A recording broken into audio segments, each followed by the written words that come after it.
Auteurs, autrices, bonjour, écrivains, écrivaines en herbe. Bienvenue à cette deuxième capsule de Trucs d'auteur qui s'adresse spécialement aux étudiants du secondaire ici pour démystifier ensemble les différents genres narratifs. Je suis Simon Lafrance, auteur entre autres de la série de science-fiction Prochain arrêt. Vous avez des liens dans la description. Et voici aujourd'hui tout ce que vous avez à apprendre sur le récit policier.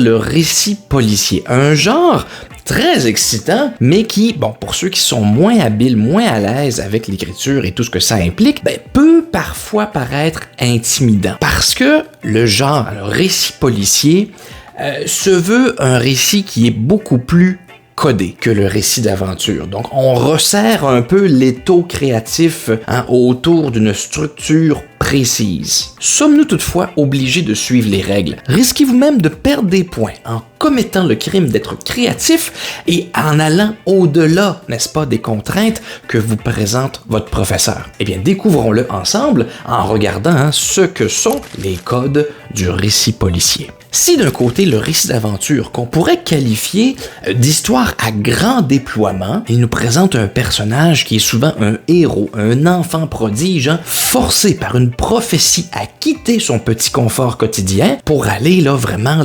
braver un monde nouveau, eh bien l'autre côté, le récit policier se veut normalement une histoire beaucoup plus intime, dans laquelle votre personnage ne choisit pas toujours de partir, se mettre en danger. De cette façon, le récit policier est vraiment l'histoire d'un mystère, l'histoire d'un crime souvent qu'on voudra résoudre au fil des péripéties, au fil de l'enquête, à travers les yeux d'un personnage policier ou enquêteur. Une fois ceci transposé sur notre schéma narratif classique, eh bien ça donne ça. Une situation initiale où on nous présente notre personnage principal, notre enquêteur ou enquêtrice, dans son environnement quotidien qui sera bouleversé à la venue de l'élément déclencheur qui, lui, évidemment, c'est le crime. Les péripéties s'avèrent toutes les étapes de résolution de l'enquête jusqu'à ce que notre policière mette finalement le grappin au collet de notre criminel. Ceux et celles d'entre vous qui ont regardé ma vidéo sur le schéma narratif, eh bien, vous devriez savoir que c'est à ce moment-ci de l'histoire que le personnage paraît tragiquement animé de son désir. Quand il finit par mettre la main dessus, il s'y brûle, il paye un prix. Était-ce vraiment ce dont tu avais besoin? Dans l'optique d'un récit policier, le même principe s'applique. C'est l'étape qu'on va appeler la fausse piste. Parce que je suis un policier, n'est-ce pas? Je suis humain, j'ai des défauts, j'ai des œillères, et ce premier suspect-là que j'attrape, eh bien, c'est pas mal plus intéressant si je me trompe. Une fois la leçon apprise, on accède au dénouement en trouvant le bon indice qui nous mène au vrai coupable, puis enfin une situation finale qui nous ouvre une fenêtre sur la vie d'après de notre enquêteur, enquêtrice et des victimes du crime, pourvu que le crime ait des survivants. Comme toute histoire, le récit policier a besoin bien sûr d'un protagoniste, mais pas n'importe lequel. Pour ce faire, on va se tourner naturellement vers un personnage enquêteur. L'idée est que le lecteur ou la lectrice vienne à se sentir elle-même impliquée. Ce n'est pas seulement les enquêteurs fictifs de ce livre qui ont élucidé le mystère, moi aussi, en lisant, j'y ai contribué. D'ordre général, on peut regrouper les enquêteurs de récits policiers en deux grandes catégories. D'un côté, il y a ce qu'on appelle les enquêteurs dandy ou les érudits. On peut penser par exemple à Sherlock Holmes, à Hercule Poirot aussi, des personnages hautement brillants, cultivés, éduqués, qui vont réussir ainsi à déjouer les plans des criminels grâce à leur capacité intellectuelle. Tous les crayons du trousseau ne sont pas toujours aussi aiguisés cependant, et à côté des érudits, nous avons une autre catégorie de policiers que nous appelons en anglais les hard-boiled bullies, c'est-à-dire les intimidateurs cuits-durs. C'est une façon très imagée de parler des policiers un peu plus tête brûlée, si vous voulez, fonceurs, voire un peu aigris par le travail, qui vont pour leur part réussir à déjouer les criminels, non pas toujours par leur tête, mais par la force de leur poing. Je tire d'abord, je pose les questions ensuite. En termes de stylistique maintenant, il faut se rappeler que le récit policier a vu le jour en Occident au 19e siècle. Mais c'est vraiment popularisé, si vous voulez, là, au 20e siècle. Les années 40, par exemple, ont été un terreau très fertile pour toutes ces histoires de crimes et de magouilles. Pareil pour la période d'avant-guerre et la Grande Dépression des années 30. On cherche donc à créer un univers qui soit plus contemporain que le récit d'aventure, par exemple.